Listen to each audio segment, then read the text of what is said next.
തമാശകൾ വ്യാപകമായി ഉപയോഗിക്കുന്ന സിനിമകളിൽ കാശടക്കം മേടിച്ച് റെമ്യൂണറേഷൻ മേടിച്ച് അത് നിന്ന് പ്രോത്സാഹിപ്പിച്ചിട്ട് ആ കാലം മാറിയില്ലേ? 2 വർഷം മുമ്പുള്ള മോൺസ്റ്റർ സിനിമയുടെ കാലം മാറിയ ഞാൻ പേര് പറയേണ്ട വിചാരിച്ചാണ് നിങ്ങൾ.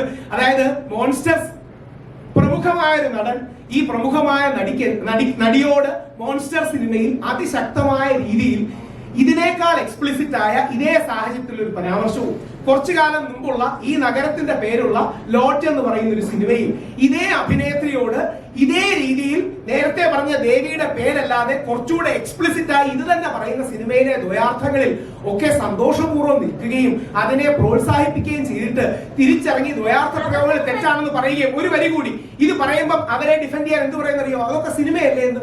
ഈ മര്യാദ കുറച്ചു കാലം മുമ്പ് നമ്മൾ ആരും ഞാൻ ഒരു വരി കൂടി അല്ല മമ്മൂട്ടിയോട് കാണിച്ചില്ലല്ലോ. കസബ സിനിമയിൽ മമ്മൂട്ടിയുടെ ഈ ഡയലോഗിന് പാർവതി തിരുവോത്തടക്കമുള്ള ഫെമിനിസ്റ്റുകൾ കടന്നാക്രമിച്ചപ്പോ അന്ന് മമ്മൂട്ടിയുടെ തിരക്കഥാകൃത്ത് എഴുതി കൊടുത്തതല്ലേ, മമ്മൂട്ടിയുടെ സംവിധാനം പറഞ്ഞതല്ലേ എന്ന് പറഞ്ഞില്ലല്ലോ. ഈ ഇരട്ടത്താപ്പ് കാരണമാണ് ജനങ്ങൾ ഈ മാധ്യമങ്ങളുടെ താഴെ വരുന്ന കമന്റുകളിൽ 99% മാധ്യമങ്ങൾക്ക് എതിരാകുന്നത്. ഇത് കാരണമാണ്. ക്ഷമിക്കണം, കാണാൻ ചോദിക്കണം. ഞാൻ പറഞ്ഞ ഫ്ലോയിൽ ആ ദ്വയാർത്ഥ പ്രയോഗം പ്രൊമോട്ട് ചെയ്യാവും. ആ ദ്വയാർത്ഥ പ്രയോഗം സെക്ഷലി കളർഡ് റിമാർക്കല്ലേ വേണം. ആ ദ്വയാർത്ഥ പ്രയോഗം ഓക്കെയാണോ വേണം? ആ ദ്വയാർത്ഥ പ്രയോഗം ഓക്കെയാണോ? അവർക്ക് ഓക്കെ ആകുന്ന ദ്വയാർത്ഥ പ്രയോഗം ഓക്കെ ആണല്ലേ? അത് കൊള്ളാലോ. അവർക്ക് ഓക്കെ ആകില്ല അല്ലല്ലോ ഒരു സെക്കൻഡ് സാർ, അവർക്ക് ഓക്കെ ആകുന്ന ദ്വയാർത്ഥ പ്രയോഗം ഓക്കെയാണോ? ഇതിന്റെ പ്രശ്നം എന്താ? അതായത് ഹണി ഇപ്പൊ ഇത്രയേ ഉള്ളൂ. ഇവിടെ ഇരിക്കുന്ന പല എല്ലാവർക്കും അല്ല, ഹണി റോസിനെ വിമർശിക്കാൻ പോലും പാടില്ല, പക്ഷെ ബോച്ചയെ പരമാവധി വേട്ടയാണ്. ഹണി റോസ് പറഞ്ഞ അതായത് ബോച്ചെ പറഞ്ഞത് തെറ്റാൻ സമ്മതിക്കാം, പക്ഷെ ഹണി റോസിന് മിതത്വം വേണമെന്നുള്ള വാദഗതി പറഞ്ഞാൽ ഒരു പുരോഗമന ആകാശവും തകർന്നു വീഴാൻ പോകുന്നില്ല. ഇത് കപട പുരോഗമനവാദമാണ്. അതായത് കപട സദാചാരവാദം ഉള്ളതുപോലെ ഈ കപട പുരോഗമനവാദം കാരണമാണ് ആണുങ്ങളെ നിയന്ത്രണം ടാർഗറ്റ് ചെയ്തത്. ഒരു പെട്ടെന്നൊരു ഉദാഹരണം 10 സെക്കൻഡ് പറയാം. ഞാൻ ചാനലിന്റെ പേര് പറയാമെങ്കിൽ മിനിഞ്ഞാന്ന് ഫ്ലവേഴ്സ് ന്യൂസ് 24 നിന്നപ്പോൾ കോൺഗ്രസ് എന്നതിന്റെ പ്രവർത്തകയായ വീണയോട് നേരത്തെ ചോദിച്ചതുപോലെ നമ്മുടെ ഉമ്മൻചാണ്ടി സാറിനെതിരെ വ്യാജ പരാതി കൊടുത്തത് തെറ്റാണ്, ആ സ്ത്രീക്കെതിരെ നടപടി എടുക്കാവുന്നതുപോലെ ചോദിച്ചു. ഒരു പൊസിഷന് കമ്മിറ്റ് ചെയ്യുന്നില്ല. എന്തുകൊണ്ടാണ്? പറഞ്ഞാൽ സ്ത്രീപക്ഷവാദി അല്ലാതായി പോകും, പറഞ്ഞാൽ പുരോഗമനവാദി അല്ലാതായി പോകും, പറഞ്ഞാൽ ലിബറൽ അല്ലാതായി പോകും. സത്യം പറയുന്നതാണ് സാർ പ്രധാനം. ഞാൻ ലിബറൽ അല്ല, പുരോഗമനവാദി അല്ല, ഫെമിനിസ്റ്റും അല്ല, 3 പേരെ എതിർക്കുന്നവരാണ്. പക്ഷെ സത്യമൊന്നൊരു കാര്യമില്ലേ. ഇനി ഒരു കാര്യം കൂടെ ഞാൻ നിങ്ങൾ കൊടുക്കണമെന്ന് പോലും ഇല്ല, പക്ഷെ നിങ്ങൾ സ്വയം ആലോചിക്കണം.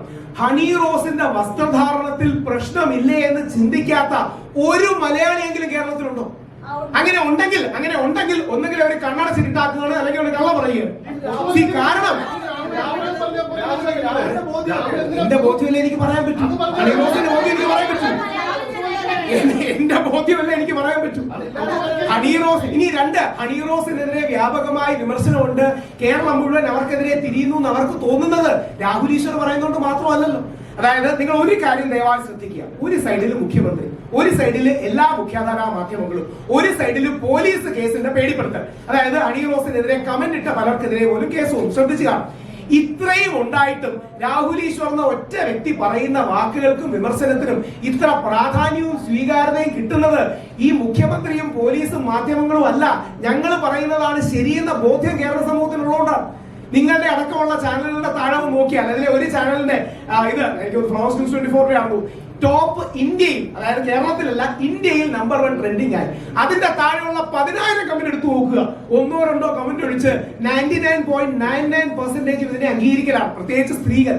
ഇത് നിങ്ങൾ കണ്ണടച്ചാൽ നിങ്ങൾക്കല്ലേ ഇരുട്ടാവൂ, നാട്ടുകാർക്ക് ഇരുട്ടാവൂ. നമ്മൾ കണ്ണടച്ചാൽ നമുക്കല്ലേ ഇരുട്ടാവും, നാട്ടുകാർക്ക് ഇരുട്ടാവും. ഇനി ഒരു കാര്യം കൂടെ, ഇതിനർത്ഥം ഞാൻ ഫ്ലോ ഒന്നും ഇല്ലാത്തവന്നല്ല. ഞാൻ പല ചാനലുകളും പറഞ്ഞു, എനിക്ക് പറ്റിയ ഓണസ്റ്റ് ആയ ഒരു തെറ്റും കൂടെ ഞാൻ പറഞ്ഞു. നേരെന്ന സിനിമയുടെ സെറ്റിൽ ഞാൻ നേരിൽ ഒരു ചർച്ചാ സീനിൽ അഭിനയിച്ചു. അഡ്വക്കേറ്റ് ജയശങ്കർ സാർ ഉണ്ടായിരുന്നു, അഡ്വക്കേറ്റ് മിനി മാഡം ഉണ്ടായിരുന്നു, ഞാനുണ്ടായിരുന്നു.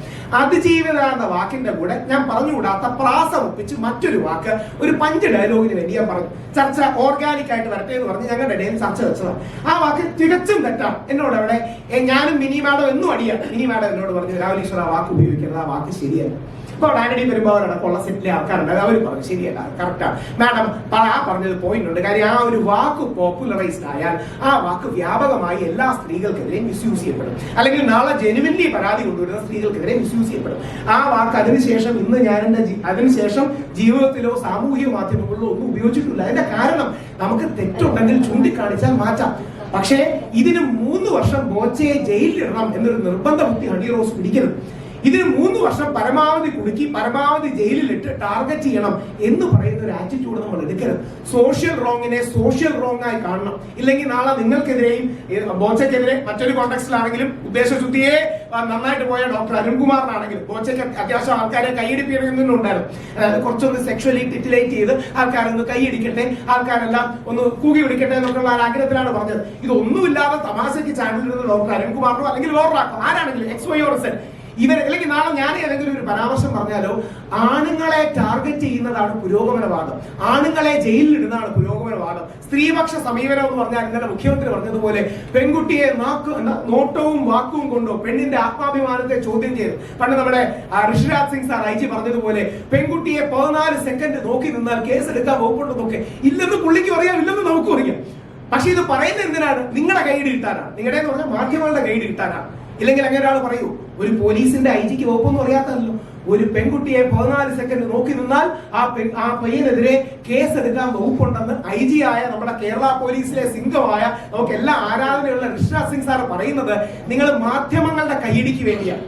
നിങ്ങൾ മീഡിയ ആക്കാനത് കൈയടിക്കും. ഋഷിരാജ് സിംഗിനെ പെട്ടെന്ന് സിംഗമാക്കും. A knight in the shining armour English ഭാഷയെ പറഞ്ഞാൽ, അതായത് വെള്ളക്കുതിരയുടെ പുറത്തു വരുന്ന വേദനിക്കുന്ന സ്ത്രീയെ രക്ഷിക്കുന്ന ആ യോദ്ധാവായിട്ട് നിങ്ങളെ അല്ലെങ്കിൽ അദ്ദേഹത്തെ ചിത്രീകരിക്കും എന്നുള്ളതുകൊണ്ടാണ് നിങ്ങൾ മാധ്യമങ്ങൾ കുറച്ചുകൂടെ ഒരു സെൻസ് ഓഫ് ബാലൻസ് കൊണ്ടുവരണം. കുറച്ചുകൂടെ സെൻസ് ഓഫ് ബാലൻസ് എന്ന് പറഞ്ഞത് ഇപ്പൊ നമ്മുടെ നാട്ടിലെ ഒരു പ്രധാന പ്രശ്നം ഒന്നെങ്കിൽ ആശാന്റെ നെഞ്ചത്ത് അല്ലെങ്കിൽ കളരിയുടെ പുറത്ത്. ഇതാണ് നമ്മുടെ ആൾക്കാരുടെ പൊതു ആറ്റിറ്റ്യൂഡ്. ഒന്നെങ്കിൽ ബോച്ചയുടെ നെഞ്ചത്ത് അല്ലെങ്കിൽ ഹണി റോസിന്റെ പുറത്തെന്ന് പറയുന്ന എക്സ്ട്രീം ആറ്റിറ്റ്യൂഡ്സ് ആണ്. അങ്ങനെയല്ല, ബോച്ചയ്ക്ക് തെറ്റ് പറ്റി, ആ തെറ്റ് അദ്ദേഹം ഏറ്റുവരണം. എനിക്ക് തോന്നുന്നു ഒരു കാര്യം കൂടെ, രാഹുൽ ഈശ്വർ പറഞ്ഞിട്ടല്ലോ ബഹുമാനപ്പെട്ട ഹൈക്കോടതി ബോച്ചയോട് ചോദിച്ചത് നിങ്ങൾ എല്ലാം കേട്ട് കാണും. പൊതുസ്ഥലങ്ങളിൽ സംസാരിക്കുമ്പോൾ ശ്രദ്ധിക്കേണ്ടത് ഇത് ഹൈക്കോടതി ചോദിച്ചതാണ്. അപ്പോ ബോച്ച തന്നെ അല്ലെങ്കിൽ ശ്രീ ബോബി ചെമ്മണ്ണൂർ തന്റെ അഡ്വക്കേറ്റുമായിട്ട് പറഞ്ഞു, ശരിയാണ് സാർ, അത് തെറ്റാണ്, താൻ ഇനി ഒരിക്കലും ആവർത്തിക്കില്ല. കോടതിയുടെ പോലും സമീപനം നോക്കൂ, രാഹുൽ ഈശ്വറിന് വേണ്ട, കോടതിയുടെ പോലും സമീപനം. പക്ഷെ നമ്മുടെ ഇവിടത്തെ നാട്ടുകാർക്ക് പരമാവധി ബോബി ചെമ്മണ്ണൂരിനെ അറസ്റ്റ് ചെയ്താലാ സന്തോഷം. ഇത് കാണുന്ന ഓരോ ആണുങ്ങളും ചിന്തിക്കേണ്ടത് ഇത് ബോബി ചെമ്മണ്ണൂർ മാത്രമല്ല, നാളെ ഏതൊരു ആണിനെ കിട്ടിയാലും കുറച്ച് ദിവസം അവൻ ജയിലിൽ കിടക്കട്ടെന്ന് എന്ന ആറ്റിറ്റ്യൂഡാണ് ഇവിടുത്തെ ഭരണകൂടം എടുക്കുന്നത്. ഇത് നാളെ ഇവിടെ ഇരിക്കുന്ന ഓരോ ആണുങ്ങൾക്കും ബാധകമാവും. നാളെ വ്യാജ പരാതിയോ അർത്ഥസത്യത്തിലുള്ള പരാതിയോ നിങ്ങൾക്കെതിരെ കൊടുത്താൽ നിങ്ങൾ ഉള്ളിൽ പോവും.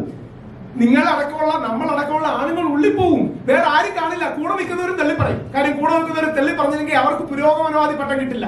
അതായത് നിങ്ങളുടെ കൂടെ നിങ്ങളുടെ വർക്ക് ചെയ്യുന്ന നിങ്ങളുടെ കൊളീഗുകൾ നാളെ നിങ്ങളെ തെള്ളി പറഞ്ഞില്ലെങ്കിൽ അവർ മനസ്സിൽ കാണും, ഞാൻ ഇവരെ ഇപ്പൊ സപ്പോർട്ട് ചെയ്ത് കഴിഞ്ഞാൽ വർഷങ്ങൾക്ക് ശേഷം ഫേസ്ബുക്കിൽ മറ്റൊരു വിഷയം വരുമ്പോൾ ഇവന്റെ വിഷയത്തിൽ ഞാൻ അവനെ സപ്പോർട്ട് ചെയ്തു എന്ന് പറഞ്ഞ് എന്നെ ആക്രമിക്കും എന്ന് പറയുന്ന ഇവിടെ ഇരിക്കുന്ന ഓരോ ആണിന് വേണ്ടിയാണ് ഞാൻ പറയുന്നത്. ആലങ്കാരികമായി പറയുകയാണ്.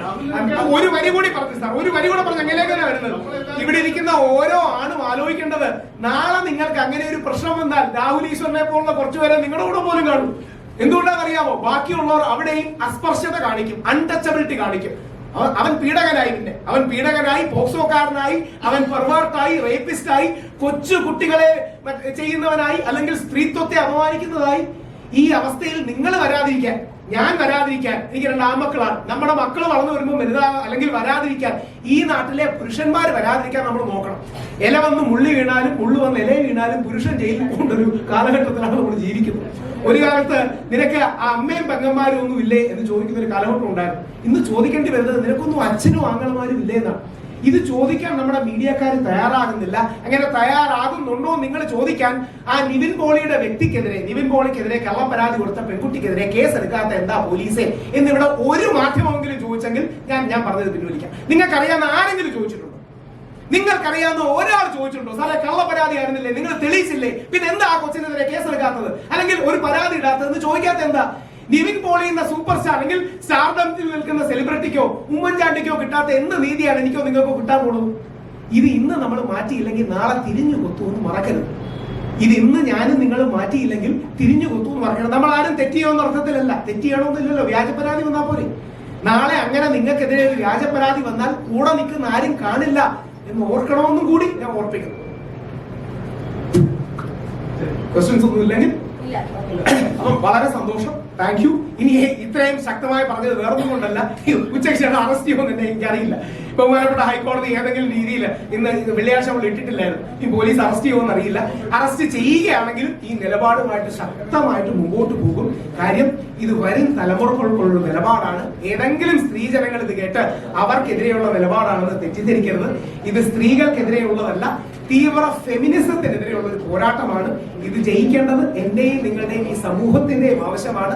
ഈ തീവ്ര ഫെമിനിസ്റ്റുകൾ ഈ രാജ്യത്തിന് അപകടമാണ്. ഫെമിനാസി എന്നൊക്കെ വിളിക്കുന്ന രീതിയിൽ ഞാൻ വേറൊരു വാക്ക് പറയുന്നില്ല. തീവ്ര ഫെമിനിസ്റ്റുകൾ നമ്മുടെ നാടിന് അപകടമാണ് എന്ന തിരിച്ചറിവ് വേണം. നമ്മുടെ കുടുംബ സംവിധാനങ്ങളും പുരുഷന്മാരും നിലനിൽക്കട്ടെ, അതിനുവേണ്ടി പ്രാർത്ഥിക്കുന്നു, സ്ത്രീകളുടെ പിന്തുണ അർപ്പിക്കുന്നു.